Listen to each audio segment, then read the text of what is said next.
Hey Drew, how's it going? It's going well. How are you, Alan? Not too shabby, not too shabby at all. Let's do another one of these San Antonio Tech Dad podcasts that we do. Yeah, let's do this one without Corey, sadly.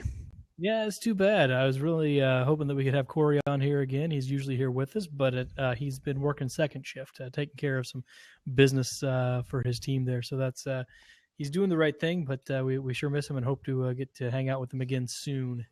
Way to be a dad and work in tech and provide for your family in San Antonio. I think it's one of the things we wanted to talk about here in a little bit. I think we'll leave that for just a little bit later. Let's talk real quick about why we didn't broadcast last week. Sure, let's do that. There was a reason, and it was the same reason for you as it was for me. We were in Austin last Wednesday, as San Antonians sometimes are, for a little special event. We're podcasting now. That might lend you to believe. We're fans of podcasts, and a little podcast called Stuff You Should Know was recording one of their shows live at a little theater on campus at UT. And Alan got a couple of tickets, I believe, from his lovely wife, and she decided she didn't want to take advantage of that. Yeah, that's my fault. So like I've really only introduced her to fault/my win. You're welcome. Thank you. No, it was a I don't know what happened there. I think that we had that she'd only really been introduced to Stuff You Should Know on like a very arcane episode. I think it was the mosquitoes episode. And she's like, I don't want to go listen to people talk about mosquitoes. I don't want to listen to it when it's recorded. I sure as heck don't want to see people talking about it live. So I don't know. Maybe she thought I just didn't appreciate the rapport. Yeah, exactly. So, but yeah, and that was the thing that really struck me was the rapport that they had. That they were able to go off on tangents and just trust each other to kind of catch them when they fell. So it was if they fell, they didn't really fall, but they had a lot of trust in each other. It was great to watch. Yeah, they definitely are able to go on slightly wild goose chases, tangents, and asides, and still do a pretty good job covering the topic at hand. And what was that topic, Alan? That topic is, I guess we can say it now. Their whole live series is over. It was about the DB Cooper case. Actually, Daniel Cooper, right? Is the name. The DB Cooper thing was a or was it? Yeah, we don't know. So it was fascinating. I mean, it's one of those things that you've kind of heard of a couple of things about, but I didn't really know much about it. And there was a lot of stuff that I didn't know about it. Wednesday. And now I know a lot more stuff about it. So it seems to have worked the way that they had planned. Yeah. So if you don't listen to the Stuff You Should Know podcast, it's a good one to throw into the rotation, if only to dig through their catalog and learn some stuff about things that you should know, like how do magnets work and what's the deal with prohibition and the duality of caffeine and all sorts of other really interesting topics. You'll very likely find a handful of topics you're interested in. And if you're anything like me, their delivery, rapport, and comedic timing and personality was enough to keep me going back for things I didn't know I would be interested in. And usually I ended up being interested in that thing. For the curious, Stuff You Should Know is a fantastic podcast. And yeah, it's recommended. The curiosity thing is something that I absolutely think speaks to that, right? I mean, it's definitely for people who are curious. And that's not to say that, if you don't like it, you're not a curious person. But I think that it really speaks to people who just want to say, man, I wish I knew, or who just really enjoy learning everything that there is to know about a certain topic. Yeah. And getting a really good look at it. I like their process, right? Where they kind of go and they kind of divvy up the work, and they each do their own research on their own, and they come together and relate it at the same time. And that allows for a little bit more interaction, I think. So that's pretty cool. Yeah. Their approach is definitely a solid way to go about things. A little bit unique. I hadn't seen anybody else do that. And I'm at work, we do a thing with strengths. So we're a big strength-based company. Right. And one of my major strengths is input. And so this specific podcast, but podcasts in general, reading lists, to-do lists, all sorts of things kind of pile up on me because I really enjoy that input of learning new things and tracking down new and exciting bits of information. So my backlog, not only in stuff you should know, but in podcasts in general, usually overwhelms my phone and its tiny memory. And so luckily I can blow a bunch of them away and go find them later, which usually works. Sometimes I lose that ability. And I'm kind of looking at what sort of app functionality would best deliver that. I know as a big Mark Maron WTF pod fan, he has a lot of his back catalog on a product called Howl, and they've got kind of a premium streaming it's like a Netflix thing for podcasts, right? Yeah, comedians have done a lot in the podcasting world. There's a ton of comedians shows, and I really haven't dug too deep into that world. I love Mark Maron's show. He does kind of a one-on-one interview show where he doesn't really talk so much about, the marketing shill of what's the project you're working on now? Tell me that now. Set up this clip, go for it kind of stuff. He does more tell me about your childhood. What do you think that came from? Digging into more of their personality and what makes them who they are, which is interesting for most people. But the breadth of people he brings in is pretty impressive. Everybody from I mean, he's got so many different people that he brings in, and well, he even had the president on recently. Yeah, so if you can pull the president, you're doing something right. So they definitely do that. They also he just gets in all sorts of people. He's had design gurus in. He's had musicians. He's had just a ton of really interesting people I didn't know were going to be compelling, and some people that were massively compelling. So definitely worth checking out.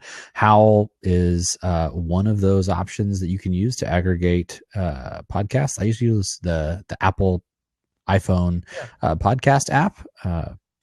It's native and I can't delete it, so I might as well get some good out of it.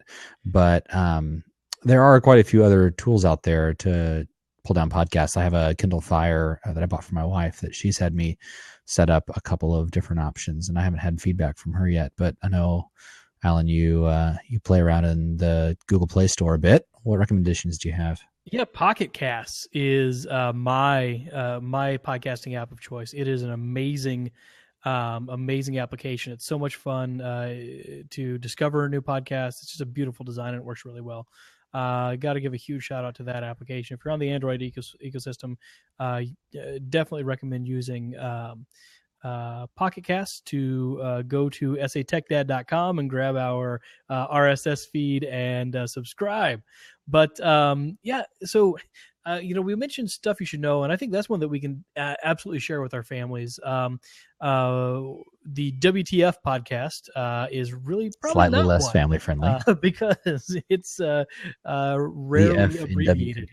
The F is not abbreviated, so overused, not as often used with the family. But what are some other family ones? One that I'll mention that we listen to as a family a lot is a NPR trivia quiz show called Ask Me Another, and I just think it's fascinating. They have Ophira Eisenberg is the host, and they have Jonathan Colton as their one-man house band, and they do a lot of really fun musical games where they will redo the lyrics. So they did one of my favorite one that really got me hooked on the show was Sympathy for the Tasmanian Devil. So they redid the old Rolling Stones song, but with they're describing characters from the old Looney Tunes. So they they made it so that that was the whole idea, was to get people to guess which Looney Tune that they were talking about. That was a ton of fun. Very nice. I honestly don't listen to tons of podcasts with my kids. Stuff you should know is kind of my default, because I can always find something that my son will be interested in. My wife and I will get them plugged into something, some movie that they want to watch, and then we'll usually pull up a show. I have gotten her into Radiolab. Radiolab is out of, I believe, San Francisco, and it's a really good show. New York. Okay, I'm thinking 99% Invisible. It's out of the Bay Area. both of those are pretty broad, pretty compelling, kind of out of nowhere topics along the lines of This American Life. The audio guru for Radiolab, the person who does the engineering and design, is impeccable. That's my favorite thing. I don't know if you guys have checked that out, but Radiolab is fantastic. Rick agrees. Yeah, well, Rick's a smart man, so I recommend that one highly. There's a couple of there's one that I just started listening to called The Sporkful.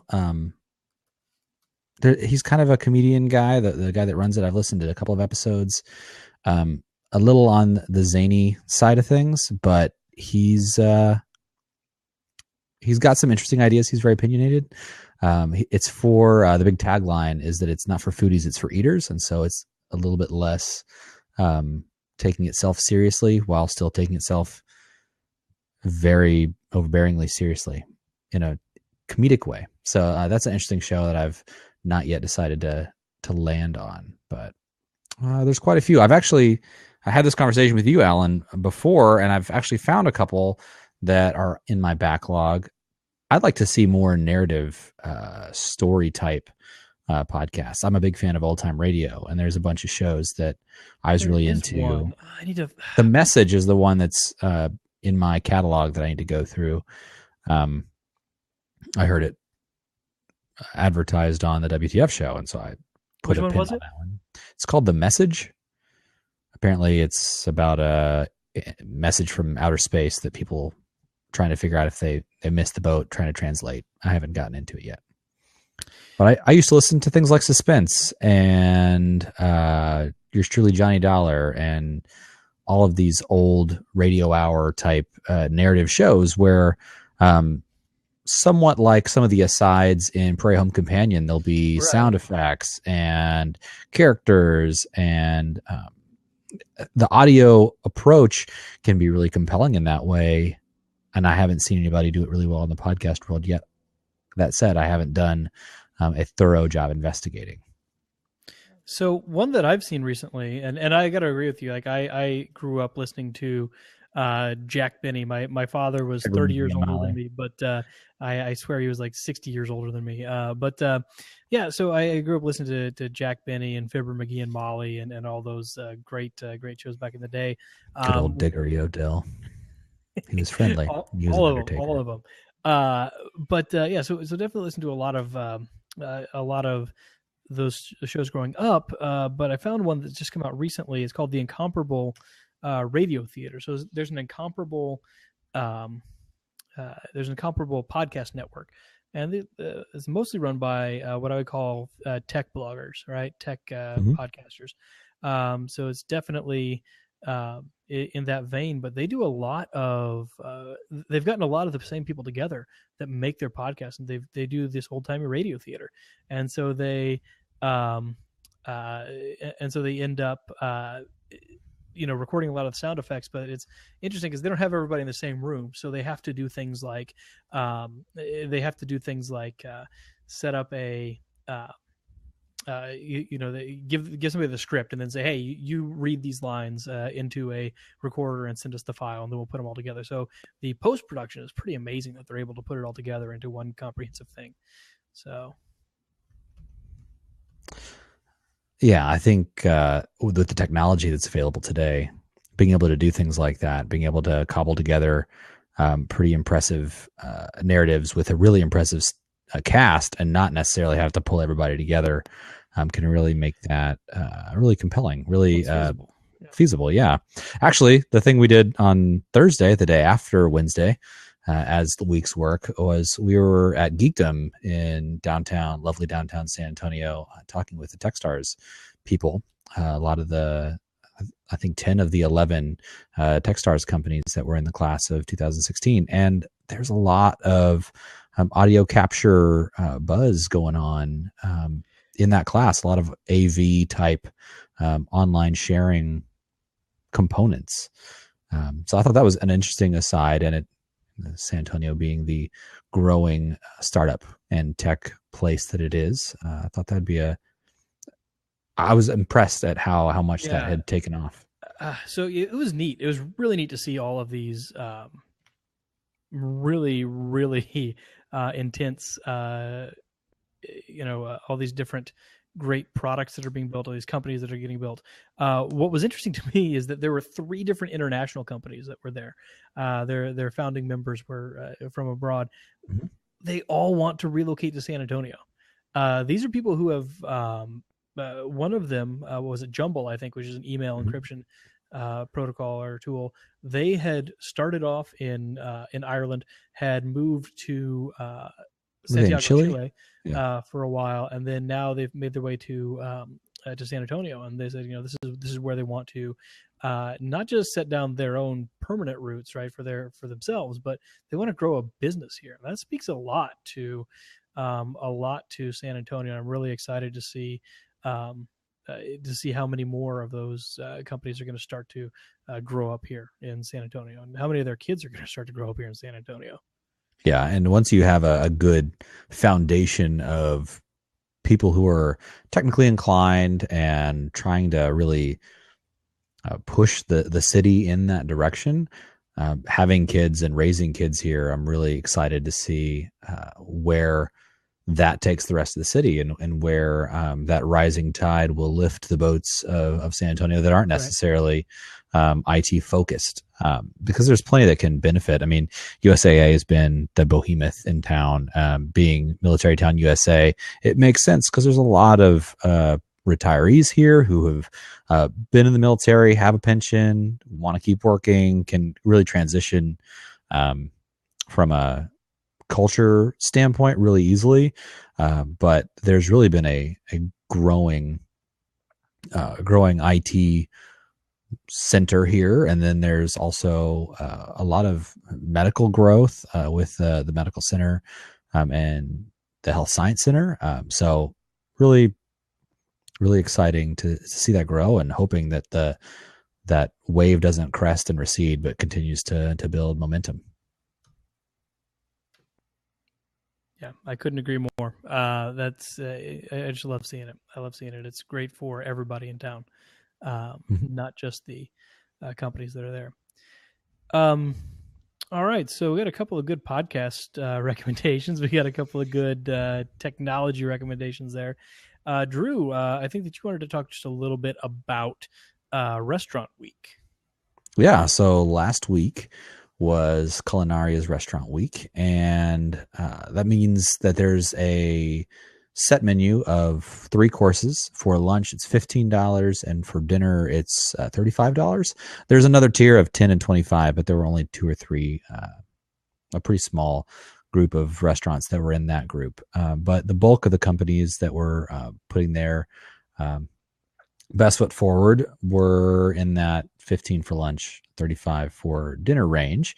And my wife and I were very excited about getting out and having some adult time, not having the kids joining us for dinner. As fun as that can be, that can also completely detract from any ability that any human might have in communicating with another human in a conversation. Usually it's just popcorn of craziness. So we got to go to a delicious restaurant. We had planned on double dating. We asked a couple of different couples who their plans didn't come together as well as we had hoped. And so I, at one point, had 3 separate reservations. We were either going to go to Bliss or to La Frite or to Biga on the Banks. And so I had a variety of different options. My wife is a huge fan of scallops, and we've had the scallops at Biga before, and she was dying for a reprise. And so we made that happen. We ended up at Biga on the Banks and had a delicious 3-course meal. Actually, I had beef spare rib that was my wife's favorite thing, even though she had her scallops just like she had intended. The rib was the one that stole the show. So that's always a great restaurant. It's on the Riverwalk, but not in the super busy part of the Riverwalk. If the Horseshoe is mainly businesses, so you've got the river and then you've got the Horseshoe here and all the crazy Riverwalk stuff. You've got Asanar, which is fantastic on the southern connection to the main river, and then you have Biga up on the top connection, both of which get my recommendations as the two best restaurants on the Riverwalk. So if you're ever down there with family and you want to treat them to something nice, Ostenar is a little bit more affordable. Biga's a little more on the classy, nicer end of the spectrum, but we had a great time, and I recommend it. Awesome. Yeah, I love that we are able to have events like that. We had the cocktail conference, was hoping to have Garrett Heath, our friend, and also a fellow tech dad. He was going to, he spent a lot of time there actually with his blog, SA Flavor. Check out that website too. SA Flavor, they've got a ton of great coverage. And he was down there and he took a bunch of the courses pictures and took the courses, right? So he didn't just go and have some tasty beverages. He had some tasty beverages. He learned a thing or two about enjoying his tasty beverages, right, mixing his tasty beverages, and the history of his tasty beverages. So he had a lot of stuff going on. So we were hoping to have him on, but the Spurs won out. We're not quite cool enough. So if you, I think they're still taking it to Houston. I think they are. They were up by 20 or something at the half. So that'll be a good salve to the wound from last night. Oh, we don't even want to talk about that. We didn't talk about it. I'm talking about the win today. Yes, the win today. Yeah. So let's see. So Restaurant Week, definitely. We got a score update from Rick. 112 to 85. So I think this one is in hand here. Is that the final? I hope not, actually. Soon, not yet. Soon. Lovely. I hope Boban is destroying people. Yes. Hope we get another stare down gif. So I got a quick one as well to talk about. Terror Expo. Went to my wife and I went to the Terror Expo here in San Antonio at the Convention Center. The old part, not the brand new refurbished version of it, but went to it. I'm not really a big horror fan myself. My wife loves it. Julie is a big fan of horror, and so she was a kid in a candy store, and so that was great to get her to do that. She actually got to meet Robert Englund, the actor who played Freddy Krueger, and get her picture taken with him, and we had a great time. We had a great time there. It was neat. I was a little bit leery about taking kids, so we didn't bring the kids. I think we probably could have. It wasn't anything super gory, nothing terribly scary. There's certainly a lot of people in costumes, but nothing was, I would say, terribly frightening. It would be nice to bring where would the cutoff have been, do you think? So I would say probably 5 or 6 would probably be about the earliest that we would bring somebody there. So plenty of kids younger than that. The nice thing is that nobody was going around and abusing it and scaring kids, right? That's what you don't want to see. You don't want to see people that are trying to scare kids or anything like that. No, but it was neat. There were quite a few celebrities that were there. They had some panels. They had some people talking. They had the entire cast not the entire cast, but several people from the Nightmare on Elm Street franchise. I wish that had the entire cast. You remember that extra that wandered by? Right, in the 17th movie of the series. So, it was. They had quite a few people that were there. Elvira was there, she was a big draw. Robert Englund was the other big draw. Surprisingly enough, the cast of Sharknado, Tara Reid and the guy from 90210 did not have much of a line and were very easy to get an autograph from, apparently. So, at what point is camp outweighing terror? I mean that's. I'm not a huge terror guy either. I'm not a huge scary movie person. I'd rather a psychologically mind-bending and potentially frightening movie than a boo or gore type movie. So a lot of times there's a huge camp factor in zombie films and stuff like that. How did that work? How did that kind of fit in? Was there a good split? Do you feel like it was more focused on the actual fear? Yeah, I mean, so there's a lot of that. There's a lot of, just the fact that it was, just the fact that No, Stuart, it was not. It was not a mind bender. It was I a mind haven't bender seen that it, they and I'm made sure three of that it them. was not. But I'm sure there's a fifth on the way.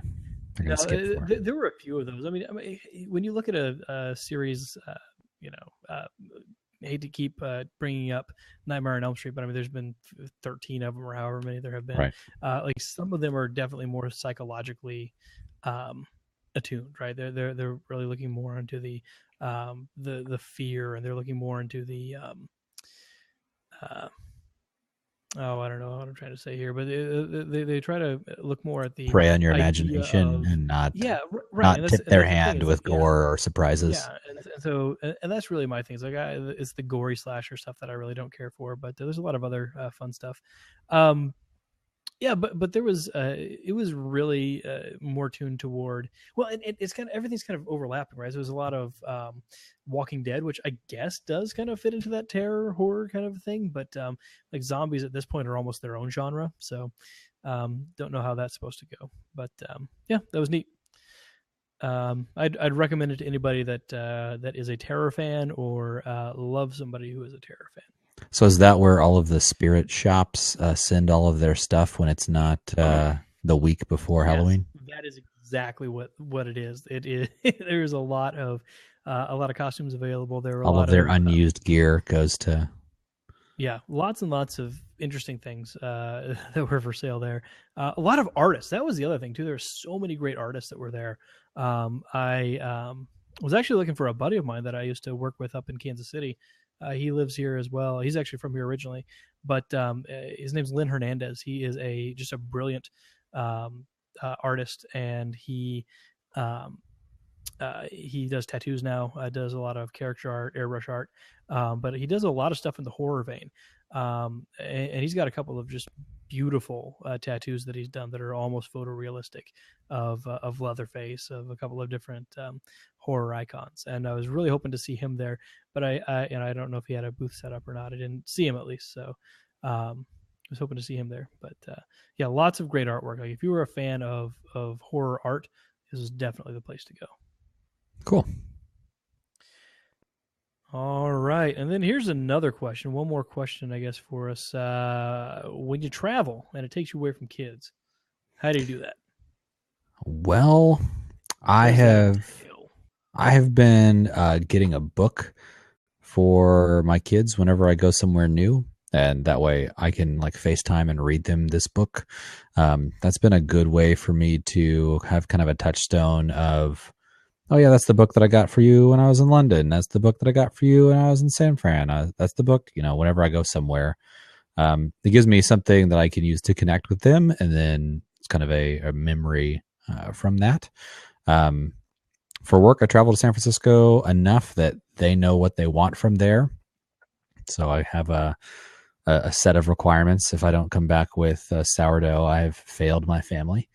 And then there's always a couple of dishes that we have right after I get back. So my wife and I definitely enjoy some bruschetta with sourdough toast, but we'll do like a soup bowl or something like that. And the kids are always excited about daddy coming home with either Ghirardelli or with sourdough. So they kind of know what to expect there. The other side of it is kind of setting up the trip to be successful, trying to knock out any of the potential pitfalls of being a single parent for a short period of time, because that is rough for anybody. And I have a saintly, superpower endowed wife who can handle incredible things and seemingly does without a sweat. That being said, I also have two exciting children who can wear anybody down. So doing what I can to take care of some of the big would otherwise be time sinks or big projects is usually a helpful thing. Yeah, absolutely. So I am a big proactive fan as well. Anything you can do to get things set up to go before you leave is very beneficial. So even if it's just something as simple as doing a good menu plan and making sure that you have a solid idea of what you're going to eat the week. Maybe budget in a pizza night or something like that. That helps. I really like your idea of reading a book together. That sounds like a really good idea. The problem that I've run into the last trip took was to the West Coast, and so that was a 2-hour behind time zone. And when the conference doesn't even get over until bedtime, that's kind of tough to schedule that, especially when you factor in that you have to try to FaceTime over conference Wi-Fi, which is not ideal. So yeah, being able to get back to a hotel for a little bit of like pause and regroup is generally helpful when you're at any sort of an extended stay or really tight scheduled event. But it also gives you a bit of a quiet place that you can use with seemingly better Wi-Fi that's not completely saturated by a large group of people. But doing that can be difficult when, like I said, you have a tightly scheduled event. Yeah, absolutely. I also find it's nice to get a little bit of intelligence from my wife. So if anything is happening, she can update me throughout the day, and I can be armed with some things to talk about. Exactly. Because I've got a kid that's in kindergarten, and apparently the first rule of kindergarten is you don't talk about kindergarten, and he just clams up and doesn't want to talk about his day. And so if you have a couple of things to break the ice, that can make it a little bit easier. Because I mean, it's tough when you you don't have much time. You're trying to communicate over time zones and distance and everything. And so if you can make that transition a little bit easier and start talking, that makes it a lot easier to handle. Yes, it does. We try to do a best and worst of your day at dinner, and that's increasingly difficult to get an answer, despite going around the table and giving multiple bests and having my wife give multiple bests and multiple worsts. Getting him warmed up is an increasing chore. So yeah, definitely true that you can grease those skids a little bit by already having some intel. Yeah, you have to use those tricks to make that work sometimes. But it's worth it, because I mean it's disruptive to everybody. It's wonderful to be able to travel and to share our work with other people that are outside of our normal reach, to learn about new cities, to try new things. But it's also disruptive on everybody. So all these little tricks are great. I love the idea of reading a book together. That's a great idea. We're gonna have to do that. I might even have to do some record something before I leave, and let them play that at night. We've been reading books together at night, so if we can do that. There's actually a kind of book that I'm not sure where we found them, but we had you record each page, like you read the page and record it, and then flip to the next page and record that page. And my parents have both, every year they read a book to my kids on that thing and then give it to them so that they can have that experience of being able to have that grandparent read to them. My parents live in Cleveland, and so they're Cleveland, Ohio, not Texas, so even further. And that just means that they don't get to do those grandparenty things very often. And we'll FaceTime with them, and they'll read to both my kids, and my son can sit and listen to a book forever. And so they really enjoy that when they get the chance, but they'll record that and give it to them for Christmas every year. And that's been a really big, my kids are both a big fan of those books, and my grandparents now have followed suit. One of the treasures in our house is the Little Engine That Could, that my grandfather read to my kids, because he's the quietest one in the family. He's more reserved, and to get a full book of him reading, he was a history professor, so he spent plenty of time lecturing and has great timbre and intonation and all that. His pacing is fantastic, so he's a great storyteller. We don't get the chance very often, and that's a prized possession. And I mean, even if my kids ignore that it exists, that's going to be a treasure for me to have him telling that story in that way. So that's they're out there. I'll see if I can track down a link, but that'd be a cool thing to provide the kiddos when you're not around. They can have daddy read them a story anyway. Yeah, absolutely. Absolutely. Oh, you mentioned souvenirs. Souvenirs are always tough because you have to try to find something that you can bring back with you that's not going to break in transit and can fit in a carry-on usually. I found stuffed animals are usually available and nice and easy to pack and aren't going to break. Any other? You mentioned like Ghirardelli and things like that. To tie those two together, if you go to the Boudin Bakery on the waterfront in San Francisco, and you get there in time, they make little teddy bears out of sourdough.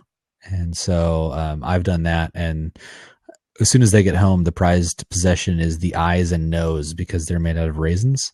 And so they get disfigured immediately, but they're also a big hit. So Nice. I've been known to do that. They also make turtles, which make for very good soup bowls. I bet they would. They do. The arms and head become dunkables. It's very nice. Well, now I want to go back to San Francisco. You should. It's wonderful. Also, when you go on trips, it's good to do some recon and future cast to the wife. Here's what we're going to do, and here's what we'll take the kids this time, and we'll go by ourselves over here to this thing. Always valuable. Yeah, absolutely. That's cool. Well, what else? Do we have anything else we need to cover today? We're just going to lament Corey not being around. Yeah, what the heck is up with that? He's working, filling in for supporting people his family. Oh man, that guy. No, being a tech dad. No, we definitely miss Corey. I'm sure he'll be back the next time we do one of these, and hopefully he'll have a good book review. Corey's really solid at the book reviews. Love hearing his book reviews, and he's always got a good one for us. And hopefully, Drew, we can get the links to those recordable books because that sounds like a good way to do that.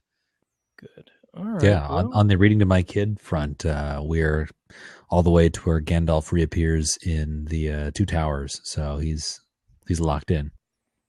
Oh, nice. Very nice. Very nice. Let's see. And no, Stuart, that was not a Lone Star. I do have a little plug. So I like good beer. And if you like good beer, you usually buy beer in larger than average bottles. And this little guy right here is a fantastic little toy. It's a Zyles, I believe, Zylizz, however you pronounce that. But it's a little stopper cap, and you put it into the neck of the bottle and pull down on the lever, and the rubber expands. Yeah. And so that'll actually stop up the neck of the bottle, and it's fantastic because then you can actually open a larger bottle of beer and enjoy it over a couple of days instead of challenging yourself to knock it all out at once. And like a growler, once you crack it, it's going to be time to get it consumed in about a day. But it's fantastic, and I thoroughly recommend it. What I'm actually drinking today is Witchmaker from Jester King, which is fantastic. It's a rye IPA, but everything that they do is farmhouse. They're actually just west of Austin. Jester King Brewing does a lot of great stuff. Looks like the Spurs just finished destroying the Rockets 130 to 99. So well done, guys. But they're a farmhouse brewer, which means that they use a lot of the natural yeasts in the air, which means that interesting things can occur. But their Witchmaker Rye IPA is fantastic, among many other beers that are very, very good. But that's what I'm drinking today. No Lone Star. No Lone Star. Yeah, no, that would be time to call the authorities because the body snatchers have shown up. Yes, I have a few standing rules, and that is one of them. That's good. No, that's something I definitely want to invest in some of those stoppers because that is I opened up the beer fridge to grab this sold out, and that bottle of Bourbon County was looking at me and saying, "Hey, Alan," and that's just a horrible idea for a Wednesday night, and It is. because you're not going to put that to waste. Not going to waste a drop of that. So No, but being able I to stop that up. I cracked that bottle yesterday. I shared a little bit with my wife, and then finished it today, and it's just fine. Yeah. Absolutely. Yum, yum, yum. All right. I got a couple of recommendations for books and board games here from Joe Swanson. So definitely going to check some of these out. Shadowrun. That looks something like we can put on the list there. As an input guy, I'm just going to keep building that list until I drown in it, but that's what's fun. Yeah. Corey's their guy that is Corey's our guy that is the gamer, the hardcore gamer. So we'll go ahead and bring in Corey to review some of those. I'm sure he would take one for the team. And I'm always down for a board game, man. New game, yeah. So definitely have to check that out. All right, well, I think we could probably wrap it up here, Drew. It's the Spurs have won handily. As they do, and they do it well. For the most part. This was good. This is fun. We had a good time here. And what are we missing? I guess that's about it. You got anything to plug? I have nothing to plug. Yeah. I do. Doing a little bit of comedy sports improv here in San Antonio this weekend. Saturday evening at Studio 185 over by the Blossom Athletic Complex. So are you the voice? I am not the voice this time. No, they're going to let me on the field. They are not going to take advantage of my face for radio by putting me behind a microphone. They're going to actually let me out on the field today or on Saturday to play. So that'll be awesome. Very nice. That will be awesome. The weather should be fantastic this weekend, so get outside and do stuff. I think we're going to fire up the chimney. Yeah, that's a good idea. I don't even know if you're going to need it. It's supposed to be nice and warm this weekend. But we can't roast marshmallows without a fire, so yeah, I think we'll need it. Let's see. It looks like it's going to rain in Seattle, which probably won't get you that much in you're not very good odds in Vegas on that one. PAX South is definitely going on, and Corey will be there to he'll be here to review it next time we throw one of these together. Yeah, absolutely. So we're excited about having Corey back on because we like the guy, and also he always does a great review on games and stuff like that. I will plug Corey's podcast, his gaming podcast. It's a starting point, and it's a great podcast about gaming. So check that out too. And Corey will be back next week with a great review on PAX South. Stuart mentioned that we should do some dad jokes. Drew, do you have any off the top of your head? No. Yeah, I'm really bad at this dad jokes thing when I have to think up one. Well, they really come to me. That Settlers of Catan thing, I always ask myself if Chris Catan gets any cutbacks from that or kickbacks from that, but I don't think it's the same Catan. No, I don't think so. I'd hope not. I guess if you went with Chris Catan, you settled. No, I was Stuart. I'm sorry, I didn't come up with one. I was going to come up with a dad joke, but there is a fantastic dad joke that was posted in our favorite back and forth between Twitter handles. Yeah. Yeah. Did you not see that? No. Oh well. Han Solo was responding to his son Kylo Ren. And it was a fantastic dad joke, a classic as dad jokes go. And I can't remember what it was. Come on, somebody in the peanut gallery. It was, "Hi, I'm a Sith Dark Lord," and then Han Solo says, "Hi, I'm Dad." Wow, that's "Hi, I'm your dad." Crashing and burning. I'm your father. Yeah, that's. Yeah.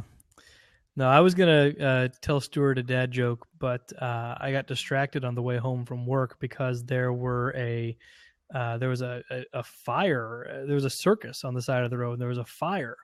and I got really distracted because the fire was intense. It usually is. Intense. Okay. I'm more of a camping fan when it comes to tents. Yeah, exactly. Past tense is good too. I think that's enough damage for one night. If you're into that. Yeah, we'll leave it at that. It's getting tense in the room, so. It is. We already drove off one viewer with our dad jokes. So that's how it's supposed to work. Your Your kids roll your eyes and your viewers leave. Yeah, exactly. All right, sounds good. Thanks, Drew. We'll go ahead and end the recording now. Later.